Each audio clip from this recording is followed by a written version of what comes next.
Recently, I've seen some posts from people complaining about high ISO noise on the Nikon Z8. Now, I've owned the Z8 since March of 2023 when it first was introduced, and I don't have any issues with noise on the Z8. Now, noise levels are higher on the Z8 than they are on the Z6, but the reason for that is the Z6 is a full frame 24 megapixel camera. The Z8 is a full frame 45 megapixel camera. So the pixels on the Z6 are larger than the pixels on the Z8. And if the pixels are larger, there is less noise. So everything else being equal, let's say all the processors are the same, everything being equal, the Z6 is going to have lower noise. So I figured, let me do a test. Let me compare the Z8 to the Z6 and also throw in the D810, which is a full frame 36 megapixel camera. So the pixels on the 810 are larger than the pixels on the Z8. So therefore, you would think that images, high ISO images from the D810 are going to be less noisy. Now, of course, the D810 was introduced in the middle of 2014. The Z6 at the end of 2018, and the Z8 in March of 2023. So technology advances, and that technology may eliminate some of the advantages of the larger pixels. And in a little bit, we're going to see the results of my test, and that will give us the answer to that question as to the noise levels on each of these cameras. So let me just explain my test setup, and you could see behind me my standard test setup. I use that to test ISO, to test sharpness of lenses, and so forth. So what I did, I wanted to use the same lens on each camera, and so I couldn't use Z-mount lenses because they will not work on DSLRs. I decided to use my 45mm 1.8 Tamron autofocus lens in f-mount, okay? So that mounted directly to the D810, and with the Z6 and the Z8, I needed to use the F to Z adapter. I did a custom white balance with each camera using a gray card. My lighting was just a room light and a single LED ring light set to about 20%, so the light level was fairly low. I then took an incident meter reading, and that gave me an exposure at ISO 800 of 1/13 of a second at 5.6. I wanted to use a medium aperture, just to be consistent, make sure everything on each camera was set the same.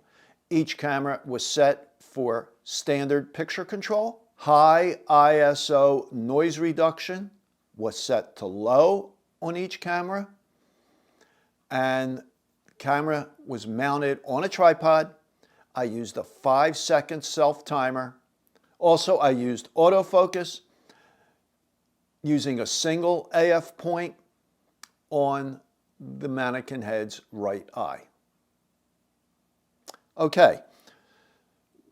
So I shot at 800 on each camera, 1600, 3200, 6400, 12,800, and 12,600. Now on the D810, 25,600 is an extended ISO. So it's actually set for H1, which gives you one stop more than the normal range, which ends at 12,800 on the D810. I placed an index card for each camera below the mannequin head. And the reason for the index card was just so looking at the pictures, I could easily identify which ISO was used for which shot for each camera. I also have placed in an online gallery all the JPEG images out of the camera. And in the description below, I have put a link to those images, which you could download yourself and view on your own computer at whatever size you like. And you could come to your own conclusions as to the noise levels on each of these cameras. Now, going into this, of course, being that the Z6 had the largest pixels, I assumed it would come in first as far as high ISO noise, and I think the test will bear that out that that's true.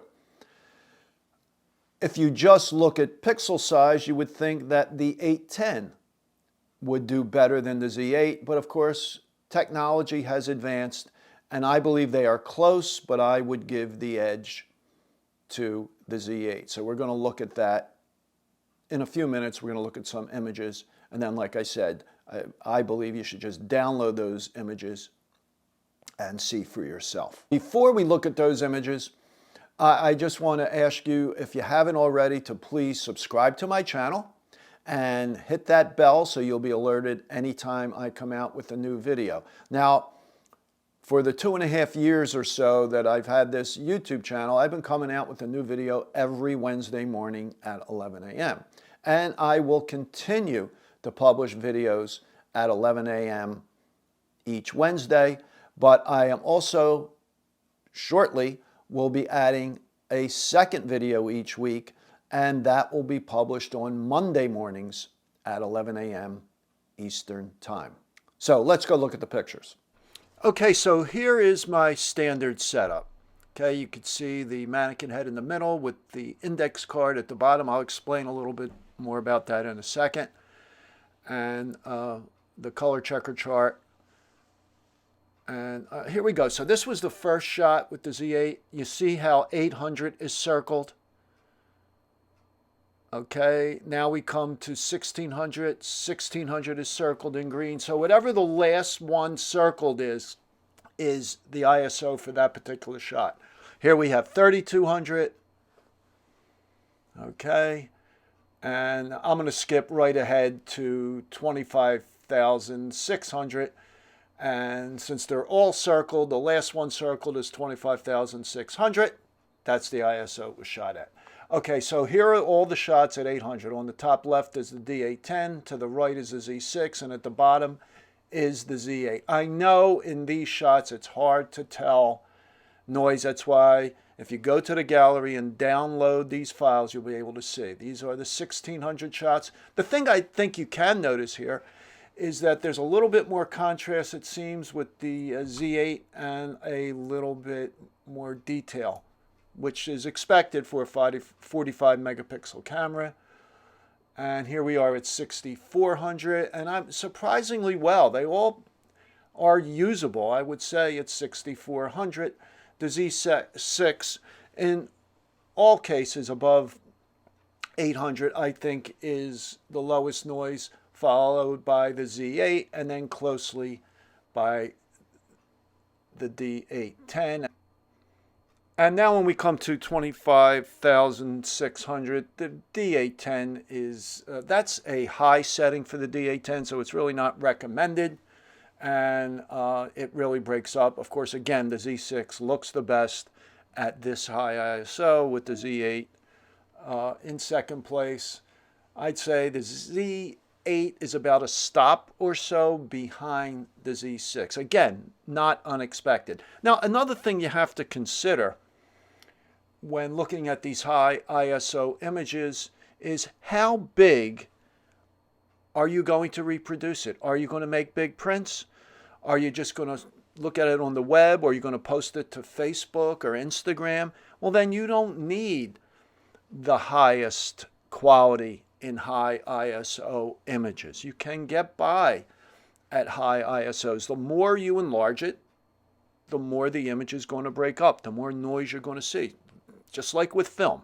When we shot film, we shot at 400, or if we pushed the film to 800, we made 4x6s or 5x7s, even 8x10s. But then we start getting into 11x14s and 16x20s, and then you really start to see that grain. It's the same thing with digital. It's no different. Okay, so I hope you enjoyed this video. If you did, please give it a thumbs up and subscribe to my channel. And if you have any questions, please leave them in the comments below or email me, and I'd be happy to answer your questions. And I'd like to know what you think. If you looked at the pictures in the gallery, give me your opinion. Oh, and one more thing I should have mentioned earlier in this video. If you have a Z8 and you also have a D850, I'd like your opinion on high ISO noise. Both cameras have a very similar sensor, but again, the Z8 is a few years newer. So I'd just like to see what the noise levels are in comparison from the D850 to the Z8. So again, thank you, and I will talk to you next time.